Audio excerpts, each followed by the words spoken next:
hermosura y gloria de Sión. Cántico, salmo de los hijos de Coré. Grande es Jehová y digno de ser en gran manera alabado en la ciudad de nuestro Dios, en su monte santo. Hermosa provincia, el gozo de toda la tierra, es el monte de Sión, a los lados del norte, la ciudad del gran rey. En sus palacios Dios es conocido por refugio, porque he aquí los reyes de la tierra se reunieron, pasaron todos, y viéndola ellos así, se maravillaron, se turbaron, se apresuraron a huir. Les tomó allí temblor, dolor como de mujer que da a luz con viento solano. Quiebras tú las naves de Tarsis, como lo oímos, así lo hemos visto en la ciudad de Jehová de los ejércitos, en la ciudad de nuestro Dios. La afirmará Dios para siempre. Selah. Nos acordamos de tu misericordia, oh Dios, en medio de tu templo. Conforme a tu nombre, oh Dios, así es tu loor hasta los fines de la tierra. De justicia está llena tu diestra. Se alegrará el monte de Sión, se gozarán las hijas de Judá por tus juicios. Andad alrededor de Sión y rodeadla, contad sus torres, considerad atentamente su antemuro, mirad sus palacios, para que lo contéis a la generación venidera, porque este Dios es Dios nuestro, eternamente y para siempre. Él nos guiará aún más allá de la muerte. Amén.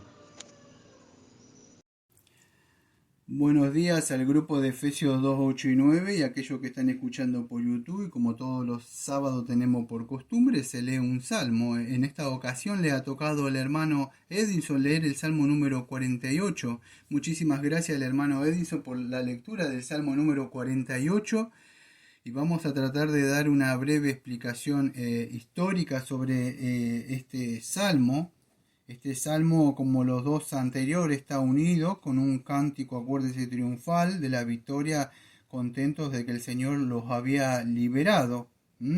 Ahora ellos están contentos porque Dios en su providencia divina los había preservado a Jerusalén de la invasión de las fuerzas asirias. No sé si se acuerda, era en el tiempo que estaba reinando el rey Ezequías. Entonces ellos estaban contentos de que el Señor habitaba en Jerusalén. Y eso viene la alabanza. Todo esto porque Dios tenía una relación con ellos y eso era un cuidado, un pacto que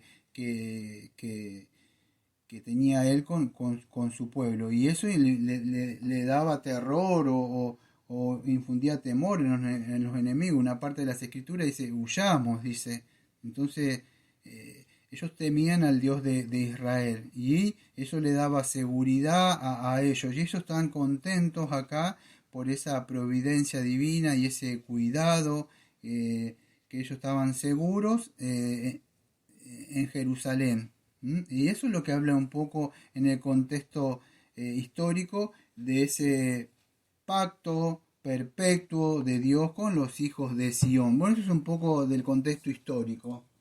Lo que yo voy a hacer ahora, voy a tratar de demostrar, aunque el escritor ahí sí está hablando, en verdad tenía en mente la ciudad literal e histórica de Jerusalén.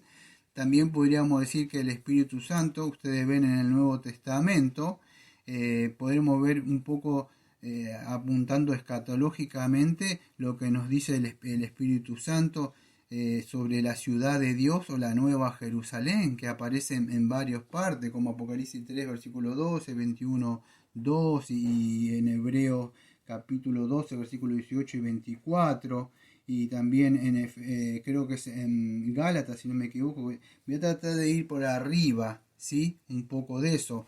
Pero cuando vemos el libro de Gálatas, cuando estuvimos haciendo los estudios de la teología pactual, no sé si se acuerdan ustedes, o cuando estuvimos haciendo los estudios de la predicación expositiva del libro de Gálatas, Pablo en una parte cuando está hablando en Gálatas capítulo 4 y en los versículos números 24 en adelante, dice él que ahora bien estas cosas fueron dichas como otro significado en la mente, porque estas dos mujeres eran dos pactos, habla él. Y él está diciendo que uno es el monte de Sinaí, que produce hijos, por eso tiene que tener un poco el contexto de lo que viene hablando el libro de Gálatas, que no me da acá, pero voy a tratar de ir a explicar algo que quiero mostrar, que es esta nueva Jerusalén.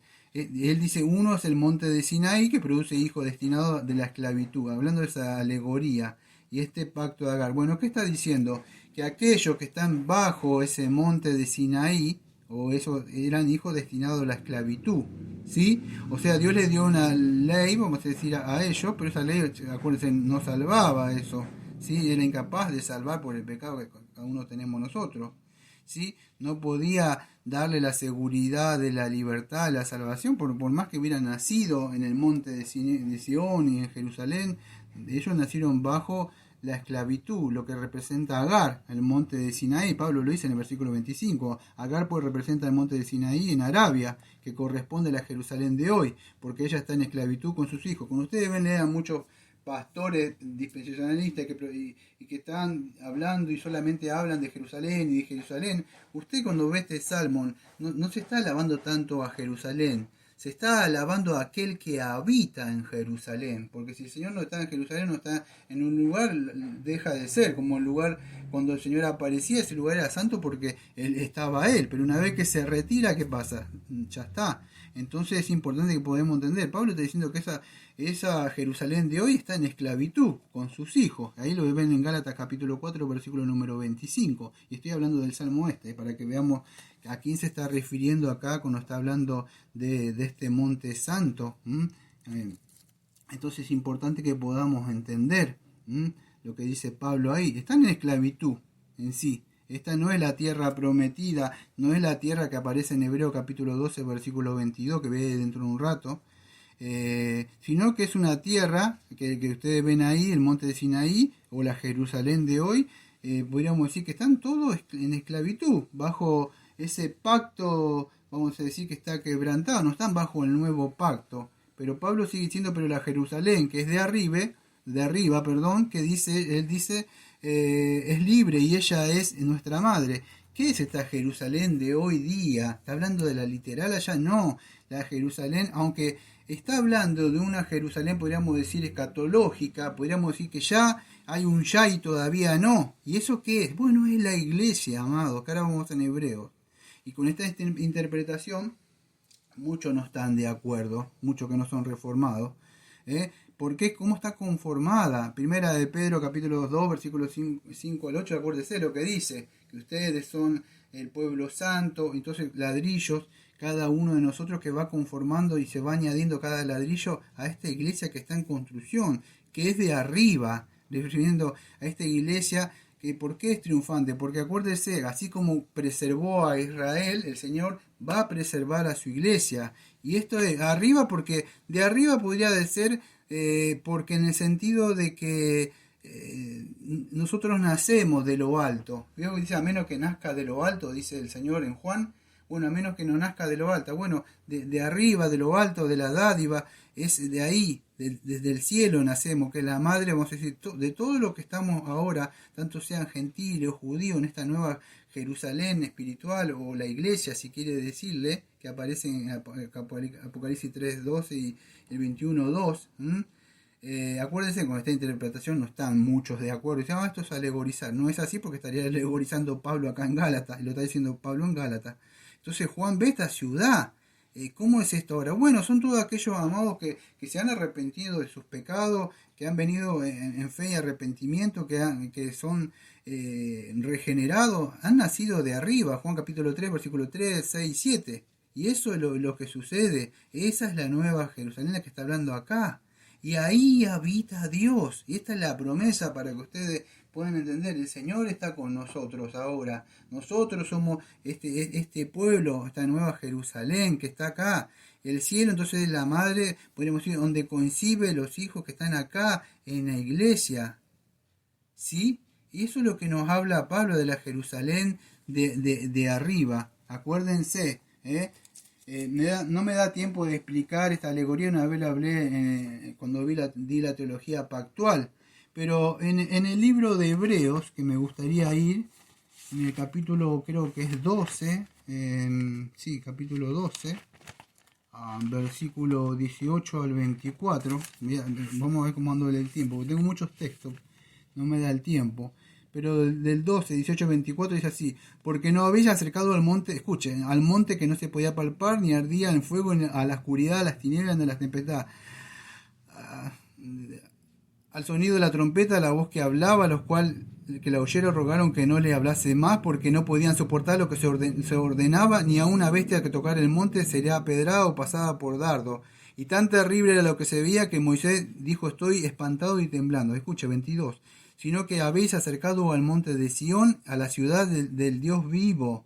Jerusalén, tiempo presente está hablando, no escatológico de 1000 años, sino ahora. Habéis acercado al Dios vivo, Jerusalén celestial, Jerusalén, escucha, la celestial, la compañía de muchos millares de ángeles, la congregación de los primogénitos, hablando de la iglesia ahí, la congregación de la iglesia, el primogénito que están escritos en los cielos, a Dios el juez de todo, el espíritu de los justos, Jesús el mediador del nuevo pacto, y sigue, etcétera, etcétera. ¿Qué está hablando acá Pablo? Bueno, el escritor de Hebreo, digo, perdón.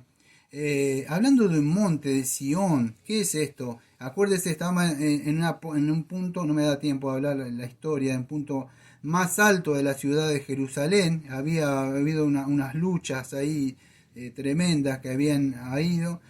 Bueno, al final, después de muchas luchas, ustedes conocen, no sé si lo han estudiado, fueron vencidos ciertas, ahí vamos a decir, creo que eran los jesuitas que estaban ahí, los vence David. Bueno, eso es el contexto histórico, ¿sí? Pero llegó a llamarse como nombre de Sión, ahí, o la morada de Dios, por eso era conocido, donde Dios moraba. Ahora el escritor acá que estamos viendo del libro de Hebreo, que está acá, él le da un sentido celestial a esto, para que se pueda llegar a entender lo que está hablando ahí, cómo está conformada esta Jerusalén. Y él está hablando, vamos a decir, de una Jerusalén, si ustedes mismos lo han leído con sus ojos, está hablando, vamos a decir, de muchas personas ahí, y incluso que Abraham esperaba ahí, pero son personas, o podríamos decir, apunta a la iglesia o a la asamblea, a la iglesia misma, que está conformada, vamos a decir, por muchísimos, y es la iglesia de los primogénitos, dice ahí, os habéis acercado, tiempo presente, amado, no está hablando de un tiempo futuro, de 1000 años que van a ir a Jerusalén a hacer sacrificio, no está hablando de eso, es una Jerusalén celestial, dice Juan que descendió del cielo porque han nacido de nuevo, están ahora, y se está edificando, hasta cuando sea el último agregado, nos habemos acercado, los primogénitos, Está hablando de los creyentes, aquellos que pertenecen a la iglesia, acá en la tierra, porque nacieron de lo alto, amados. Y estos somos todos nosotros que hemos sido perdonados de nuestros pecados. Aunque todavía estamos en un proceso de santificación, todos los que vienen, como dice Pedro, no me daría tiempo de ir a buscarlo, pero conforman lo que es la iglesia. A ver si me da tiempo creo que es primera de Pedro. Lo leo para aquellos que no lo conocen, pero creo que es primera de Pedro, en el capítulo número 2, y el versículo 5 en adelante dice: vosotros también como piedras vivas sed edificado como casa espiritual, sacerdocio santo para ofrecer sacrificios espirituales aceptables a Dios por medio de Jesucristo, por la cual también contiene la escritura: y aquí pongo en Sion la principal piedra del ángulo escogida, preciosa, y el que creyere en él no será avergonzado. Para vosotros pues la que creéis en es precioso para... amados, está hablando de Cristo, la principal piedra, vamos a decir acá, aquellos que hemos creído, sobre esa roca está construida toda esta ciudad. La piedra del que los edificadores desecharon ha venido a ser la cabeza del ángulo, piedra de tropiezo y roca que hace caer, porque tropiezan en la palabra siendo desobedientes, los cuales también fueron destinados. No me faltaría el tiempo, creo que otro texto, a ver si me lo acuerdo, creo que es en Efesios, en el Gálatas, creo que en Efesios 2.20 es, a ver, que la otra vez lo estuvimos hablando en el sermón. Dice así, edificado sobre el fundamento de los apóstoles profetas, siendo la principal piedra del ángulo Jesucristo mismo, en quien todo el edificio bien coordinado va creciendo para ser un templo santo en el Señor, en quien vosotros también sois juntamente edificados para morada de Dios en el Espíritu, amado. Está hablando de esta ciudad, no del Sión, aunque históricamente el escritor estaba hablando ahí en el Salmo, por supuesto, de la Jerusalén, vamos a decir, histórica. Está hablando, vamos a decir, que ya no está el Señor ahí, a menos que nazcan de nuevo. Fíjese lo que dice en el Evangelio de Juan, capítulo 4, versículo 20, cuando el Señor se encuentra con la samaritana. Y presta atención. Dice la samaritana, nuestros padres adoraron en este monte y vosotros decís que en Jerusalén es el lugar donde se debe adorar. Jesús le dijo, mujer, créeme, que la hora viene cuando ni en este monte ni en Jerusalén adoraréis al Padre. Vosotros adoráis lo que no sabéis, nosotros adoramos lo que sabemos, porque la salvación viene de los judíos. Y escuche, versículo 23 en adelante. Mas la hora viene, y ahora es, cuando los verdaderos adoradores adorarán al Padre en el Espíritu y en verdad, porque también el Padre tales adoradores busca que le adoren. Dios es Espíritu, y los que le adoran en Espíritu y en verdad es necesario que le adoren. Amados, ha llegado ese tiempo ya. No es, ni siquiera, como he escuchado muchos predicadores de sana doctrina, aunque es verdad que nos debemos congregar, y acá también hay un lugar donde nos congregamos, que es la Iglesia Bautista Reformada de la Gracia, en un lugar, acá todos los domingos, eso no conforma la iglesia, nos conformamos nosotros cuando nos reunimos. Somos una iglesia, aunque es una iglesia local, podríamos decir, de una de las tantas universales, pero lo conforman cada uno de nosotros. Y para ir cerrando la promesa que tenemos, porque la promesa es que el Señor ha dado ahí, que Mateo 16, 18 dice, la aplicación para nuestras vidas es mucha, pero una de esas podría ser que el Señor ha prometido que la iglesia, vamos a decir, va a ser preservada como lo fue ahí Sión. Las puertas del Hades no van a prevalecer contra ella. Podemos tener mucho sufrimiento y aflicciones como ataques, el enemigo, el pecado, muchas personas que se levantan, lean el contexto ahí, pero podemos cantar un canto de victoria ahí contra todos los enemigos que se levantan con nosotros, ahora como iglesia. Así como ellos sufrieron y padecieron persecución, como dice Romano, ni la muerte, ni el sufrimiento, ni la espada, ni el hambre, ni el frío, ni nada de esas cosas, la iglesia sigue victoriosa, la iglesia sigue parada todavía sobre la roca, nada la va a tirar. Esa es la palabra que nosotros podemos aprender. Va a ser, dice el Salmo, dice que cuenten a las generaciones, y nosotros seguimos contando y seguimos y vamos a seguir contando de esto, de esta iglesia que fue fundada sobre la roca, porque Él ha prometido, el Dios de pacto, en su misericordia, que habla ahí. Entonces, eso es lo que tenemos que nosotros en el día de hoy, estar contentos y cantar contentos, como siempre digo los domingos, canten con su propia boca, irrumpan en alabanza, porque el Señor ha prometido estar con nosotros. Y así como estuvo en este salmo, el Señor promete que está con nosotros. Y esto debe reforzar nuestra fe. Este Dios de pacto ha prometido y va a cumplir. Amados, nos vemos el próximo sábado con el otro salmo número 49.